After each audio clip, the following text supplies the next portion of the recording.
if I have a certain message that I want to put out, and somebody like Seth Godin can actually, he's got more credibility than me, and I know that my audience know who he is. When he says the same thing, he basically reinforces what I'm about to say. You hear all the bull about marketing every day. Make your money in your sleep. My new offer is crushing it. My guru could beat up your guru. It's time to go right to the source and get the truth about marketing. With your host, the founder of copychief.com, Kevin Rogers. Hey, welcome to The Truth About Marketing. It's Kevin Rogers here. A really great show today with my man, Andre Chaperon. You've probably heard of Andre. You may be very familiar with his work through Autoresponder Madness or Tiny Little Businesses. Andre is an innovator in our industry, a really cool sort of entity unto himself. That's what one of the things I love about you, Andre, is that you came in this business and did things your own way, and some of it probably worked better than you might have expected.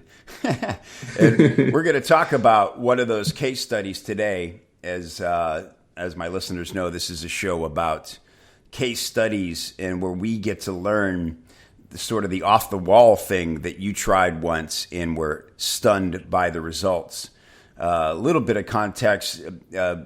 Andre is a story guy. He's a brilliant storyteller, a craftsman of the yarn. It invented the soap opera series for email, and so many people have used it. And, you know, it's one of those things that you apply, it works incredibly well, but it also lights up a lot of bulbs in your brain along the way. So it's not just a simple device that can make you more money with your email marketing. I think it's a way to think better about how you communicate and inspire engagement from your readers. So, Andre, thank you for all that and bringing all that to this community. You're welcome, man. That's awesome. That was a great introduction. Thanks, buddy. And I know you know in these things, so I appreciate you coming to it.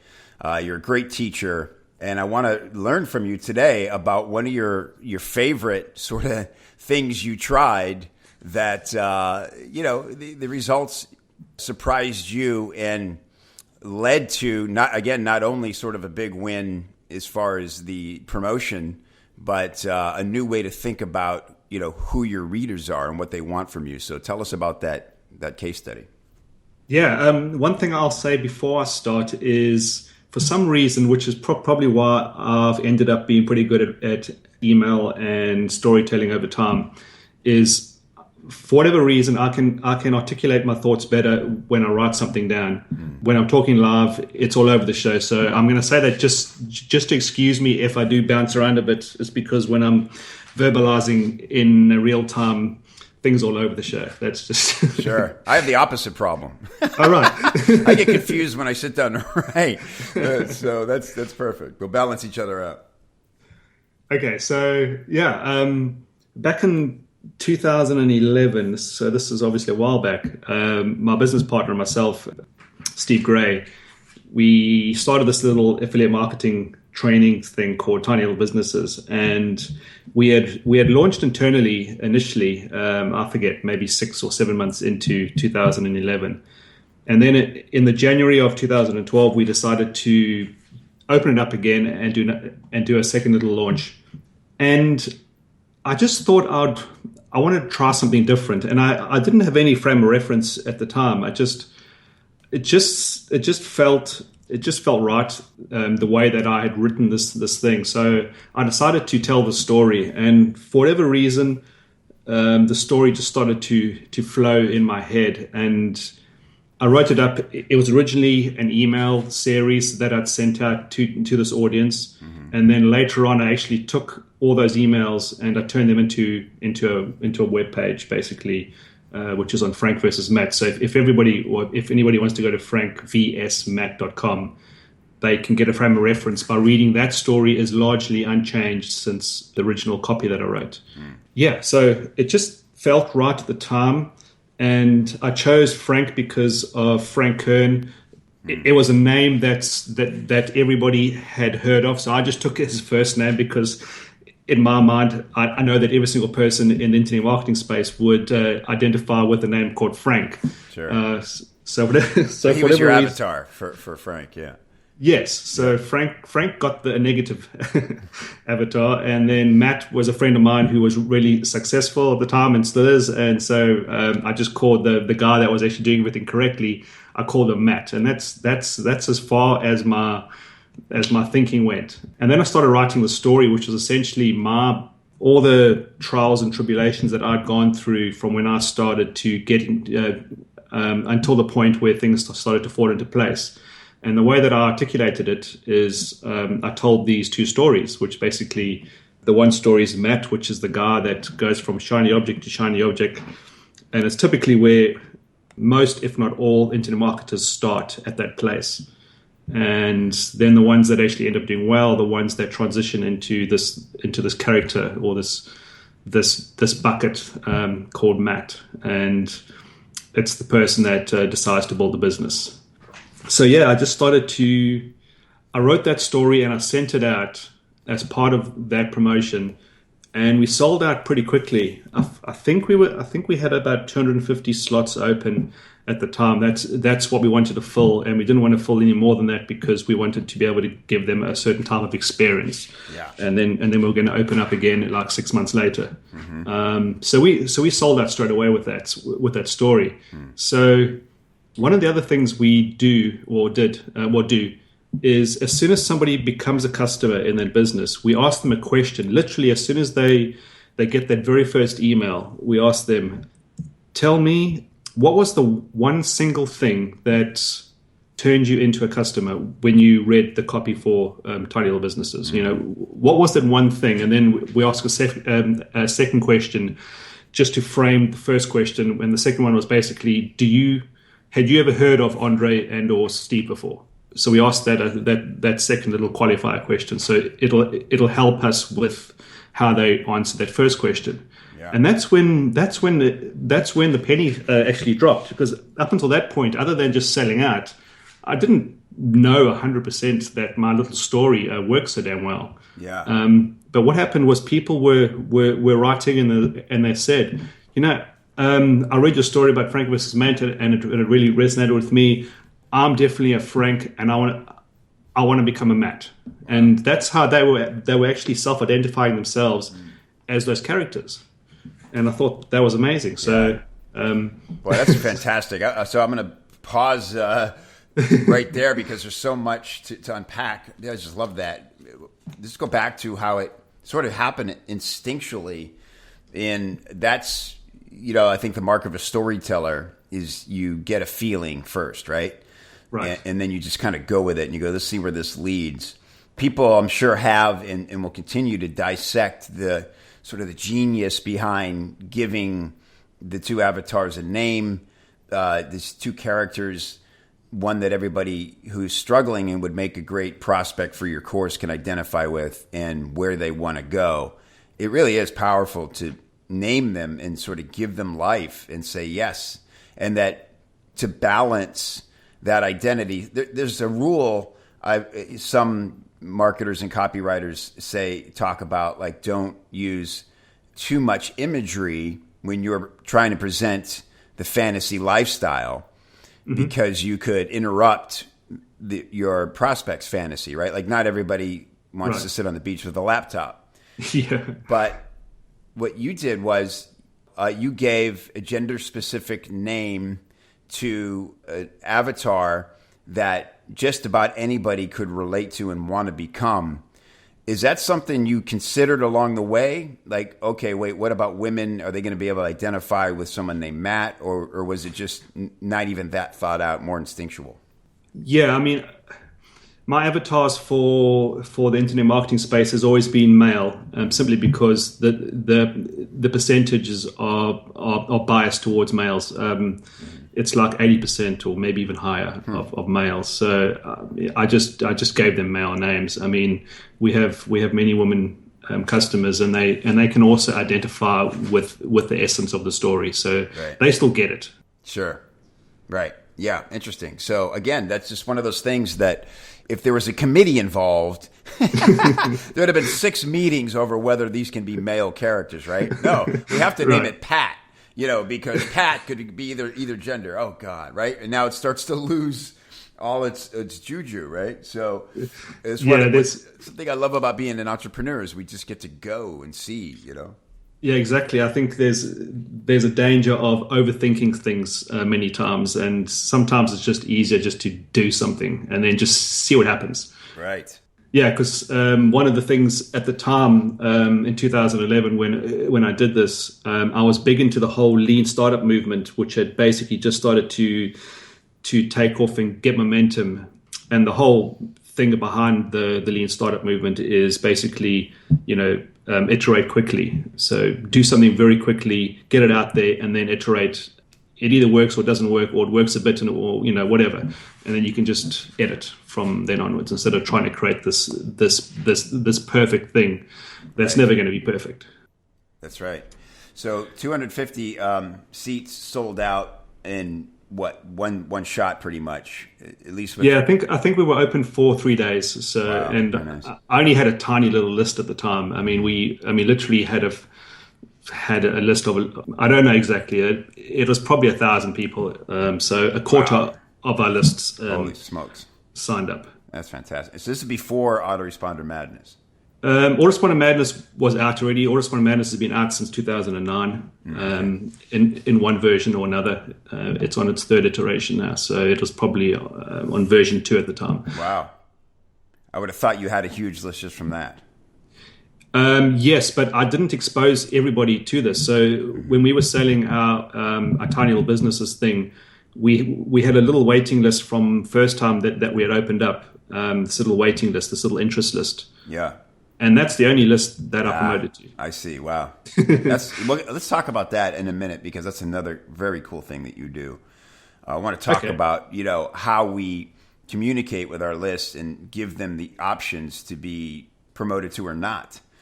But yes. So I'll note that. But staying within Frank versus Matt for a minute. So 250, and what was the cost for that course? It was $50 a month for 7 months. There was a 7-month training course. Okay, so $350. $350. Yeah, so that worked really well. And to this day, I've still got people, which is why Frank and Matt got their own website.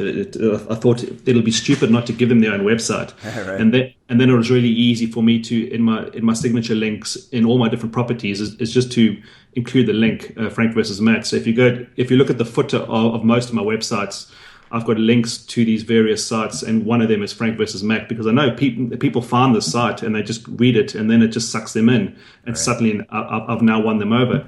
So that's worked really well. And then it wasn't until the end of last year that I was exposed to some, it's like, I don't know what to call it, maybe NLP / copywriting / crazy training by this guy called Kenrick Cleveland.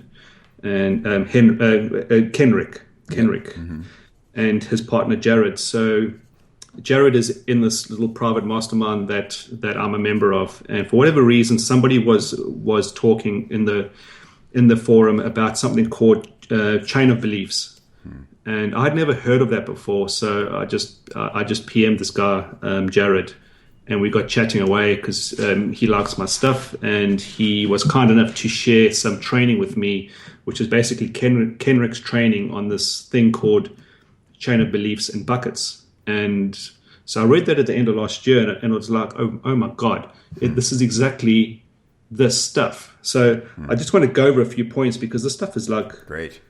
Once you understand the concept, which I didn't know about the concept when I wrote the Frank versus Matt, so I guess I just got lucky and I got all the parts correct. But so the buckets that Kenrick talks about, the first question you ask yourself is what is the pain of the market? What is their what do you know? How can you know and describe the pain that they feel in that space? And at the time, obviously, was what I was big into avatars, so I already had an avatar for for the internet marketers and for the people that we were trying to attract. So I already knew what that pain was. And then basically he says, talk about the pain as a symptom of something deeper. And so, and then basically name that bucket. So I happened to name that painful bucket Frank.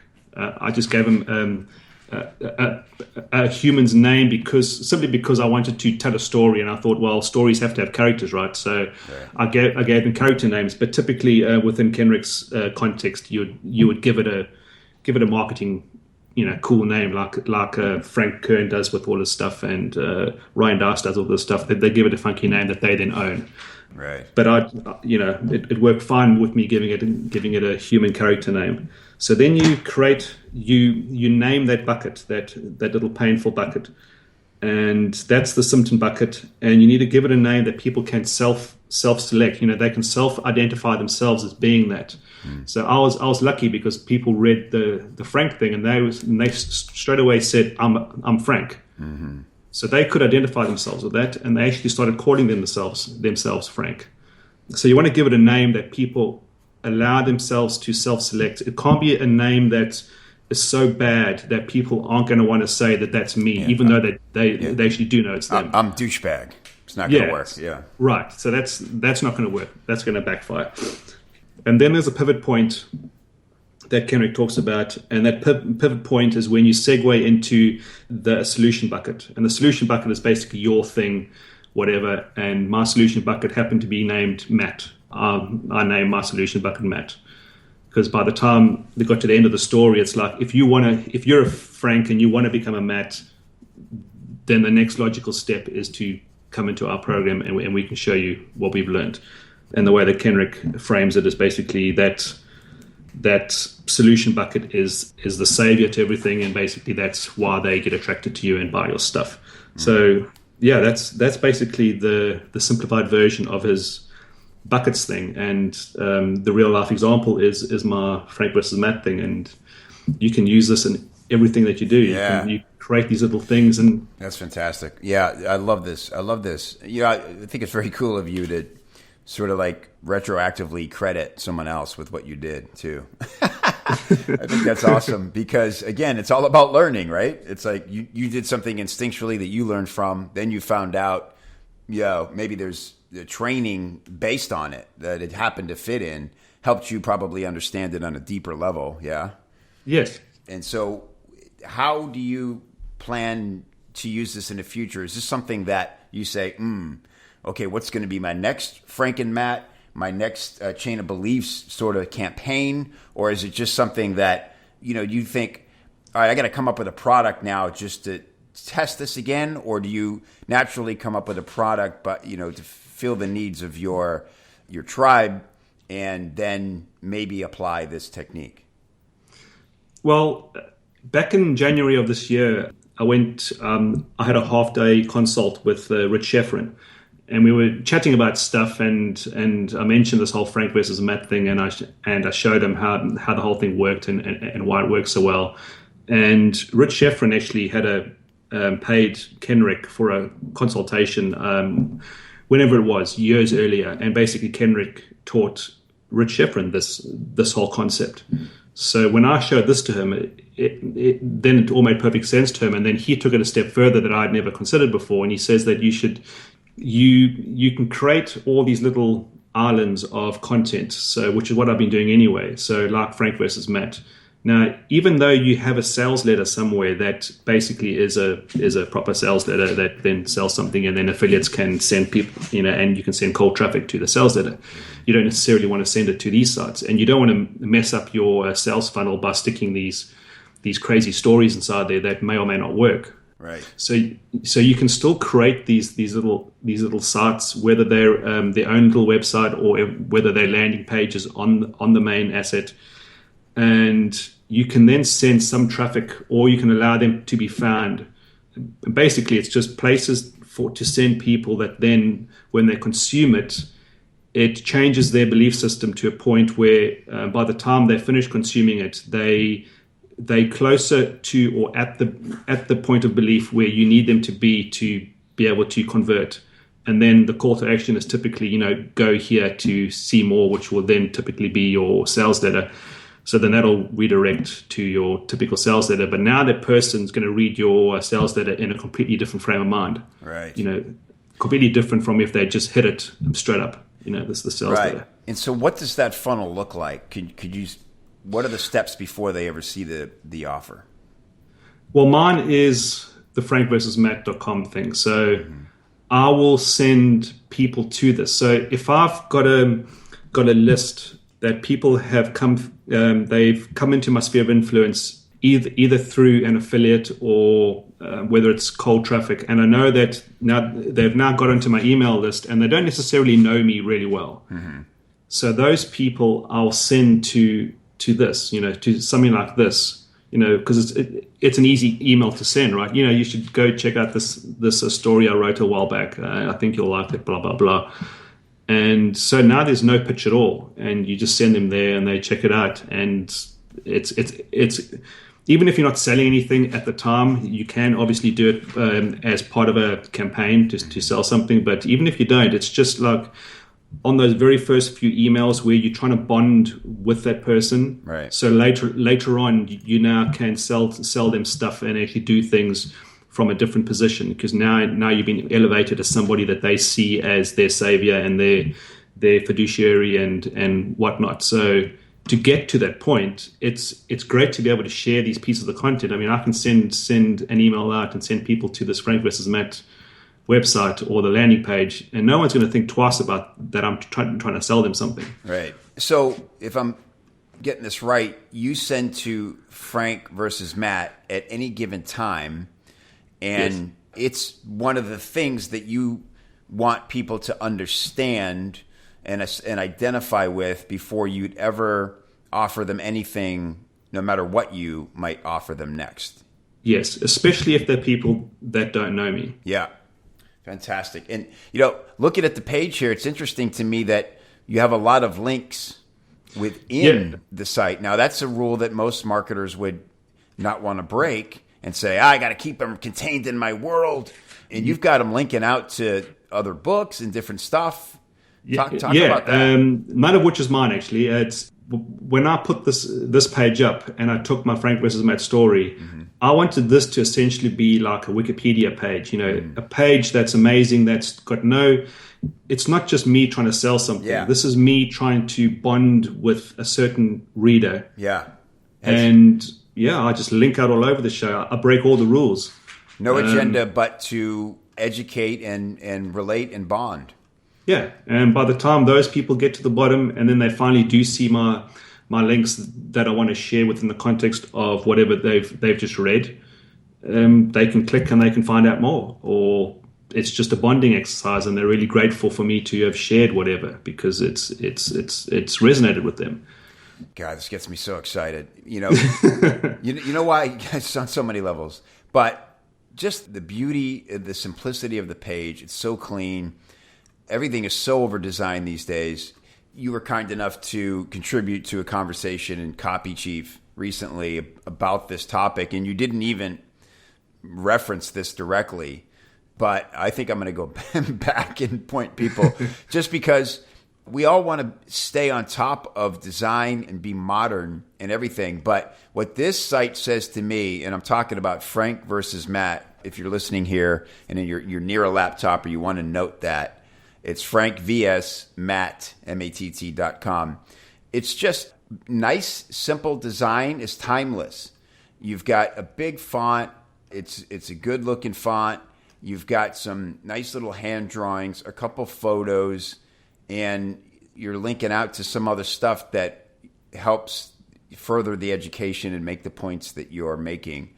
And it's been effective now for how many years? Yeah, I put this website up in 2012, I think. Okay. So it's been around for a while, and I wrote the story a few months earlier, back in 2011. So fantastic. Dan Kennedy talks about the incubation period, right? That, you can't, it's hard to get Dan Kennedy on the phone anyway, but, the man lives by facts, but he talks about this, I think he even calls it a gestation period, which is kind of gross. But essentially, if you want to work with Dan Kennedy, you need to have come into his world, read many of his articles, and just, been around and sort of been into his world. And if Dan's mindset and approach and energy is something that you feel can help you, and his price by then, right? And yes. You know that he really values his time, and his is probably a lot more straightforward, direct response, an equally strong voice. But it's great that you use this the exact same way, but in a really kind of laid back way. It's like, if this helps you, if this resonates with you, you just trust that why would they not stick around and hear more from Andre? Yeah, I mean, I even link out, like I've done on this page, in emails that I send out, even sales emails. So in the emails, I'll actually link out to external resources like a video from Seth Godin, for example, or whatever. So if I have a certain message that I want to put out, and somebody like Seth Godin can actually, he's got more credibility than me, and I know that my audience know who he is. When he says the same thing, he basically reinforces what I'm about to say. So I typically link out to like a video, and I'll say, hey, go watch this video, then continue to read. And right. So then they do that, and it's not necessarily long videos. It's just like, shortish ones or whatever. But then they go watch that, then they come back and then they read, and now my emails now become so much more powerful, because now Seth's given them context that then I can then leverage later on in that email series. Right. Instead of me trying to say the whole thing myself. Wow. So boy, that is a radical shift in what most people would do. It's just such paranoia about sending people off into somebody else's world, and we're so worried about distraction and short attention spans. And I love it when they think that way, because it allows me to stay different, right? Yes. Yeah. You know what I try to always remind myself, Andre, is write to my best avatar, right? The person who likes getting my emails and wants to read what I have to say. Right. Because it seems so simple, but it's so easy to want to write to the person who's barely paying attention. And, how can I keep them? How can I suck them in? How can I, forget that. You have to write to your best prospect and your best reader. And, who cares when they buy from you? They will buy from you, but that's the person. You're creating a community with every conversation. And, there's nothing stronger than an endorsed recommendation. And so if they go tell a friend, you got to check out Andre Chaperon, you got to see this Frank versus Matt story, that's much more powerful than you trying to test 100 different ways to win attention to the highly distracted. Yeah, you're right. Wow. So cool, man. By the way, do you have any tracking on if people actually do click over to, say, a Seth Godin email or video and come back to you? Is there a way to track that? I've got Clicky running on that site, and it's been running there forever.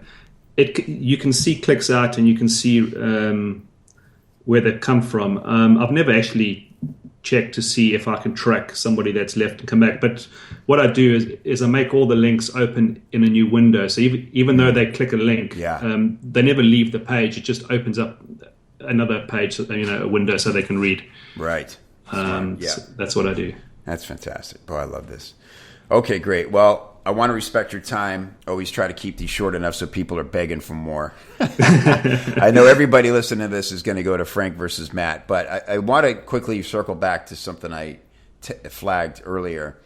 And this is something else you do that, again, it's natural and it's transparent and it shows respect for the human being who's reading your emails.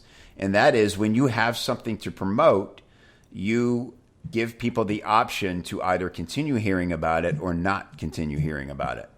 Talk about that a little, if you would.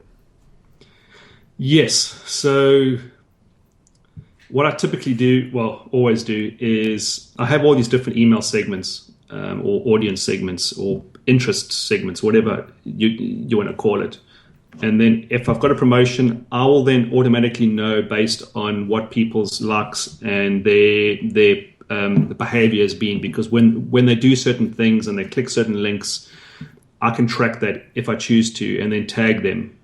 And then I've got all these different segments. And then when I send out this, whatever the promo is, I can then target just those people. If I want to target the whole house list, then what I'll do is I'll write an email and I'll be very upfront about what's happening. I'll write the story. It's basically it creates context for whatever this thing is, and then it's very overt in saying that I'm doing this promotion for X, Y, and Z. If you're interested in this thing, if you're interested in hearing more or whatever, click this link, and then I'll add you to this interest list, and then I'll tell you more about it. But otherwise, this will be the one and only email you get about that. And that's it. I let them self-select, and they then self-select. And I typically only ever do that once. Wow. And then I'll only promote to that little list. And sometimes that list is a few hundred. It's never that big. Last year, the one big promotion I did only had 2,050 people, or 2,054 people that had self-selected that they're interested in whatever this thing was. And yeah, that thing killed it. And I was going to say that the conversion rate on that is it's really high. And I was the number one affiliate, and I was up against other big players like Todd Brown, and you don't have to hit the entire list over the head over and over and over just because you're trying to sell something.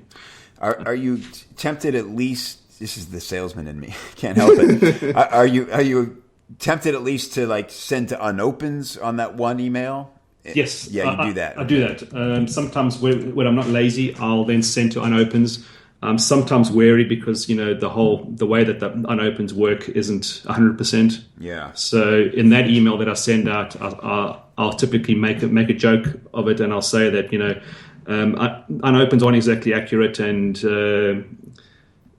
if you've already received this email, hit the delete button or whatever. Otherwise, if you haven't seen it, that's go here, whatever. And I like that. That's a good tip right there. I've got a website that I have called it's basically a little archive. It's an archive.email website, but I spell archive in a funny way. And I put all my emails that I want to resend people to. So instead of recopying those emails as part of the email, which then makes the emails very, very long, I'll take that email and I'll put it on that archive site. I'm happy to share one of them with you later on, and you can have it in your show notes or whatever. Okay. But just to give you some context, but basically, I'll take that email, I'll turn it into a web page that looks pretty much exactly like the Frank versus Matt one, but it's just shorter because it's just this reprint of an email. And then in the current emails, it'll be, oh, by the way, if you missed the previous email, here, and it's basically just a hyperlink to the previous email. Now I track or where they're clicking and how they're converting, and those archive emails convert way higher than anything else, obviously because they've been pre-qualified to the point where if they're landing on that email, they're really interested in their reading. But I get 80% conversion rates off those little archive emails. Wow.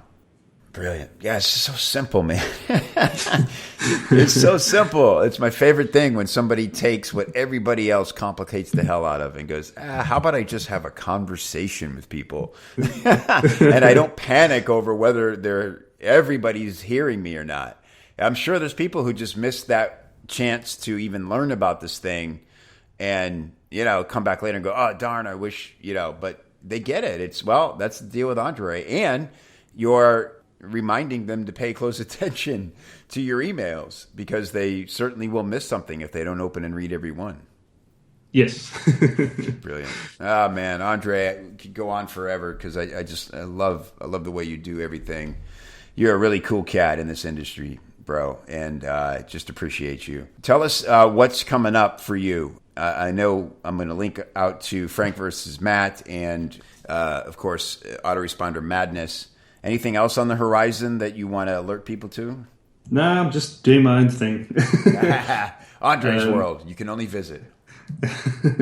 Yeah, I've got a storytelling thing that I did with a partner, Michael Haig. Yeah, cool guy. He's been in the story business for like 35 plus years, and so that's at storyfluence.com or storyfluence.com/workshop. If people want to know how to write crazy stories within the context of business.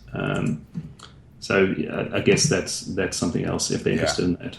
Yeah, I was on that webinar, and mind-blowing stuff. It takes you back to the basics, but the way Michael teaches it, he's got 30 years or something in Hollywood punching scripts, fixing scripts. He's a master craftsman, storyteller, and that is I highly recommend checking out that workshop. Yep. I've just buzzed you a link of what an archive email page looks like. That's just a random one I pulled off my little archive thing. If you want to share that, it's up to you. I certainly will. Yeah. Cool. All right, Andre, a million thanks for doing this. You're welcome, Ray. And we'll talk soon, buddy. Cool, man. Thanks. Take care. See ya. That felt good. I think that was a really good show. Yeah, I dug it. Hey, if you want the show notes and the links we mentioned, head over to copychief.com/TAM. That's copychief.com/TAM.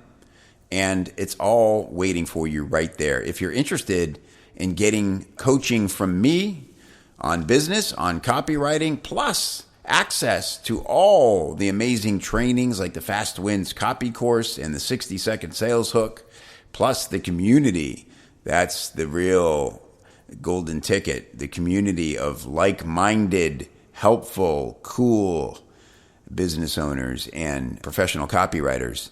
You should come on the inside of Copy Chief. You can get the best deal. Shh, it's our secret.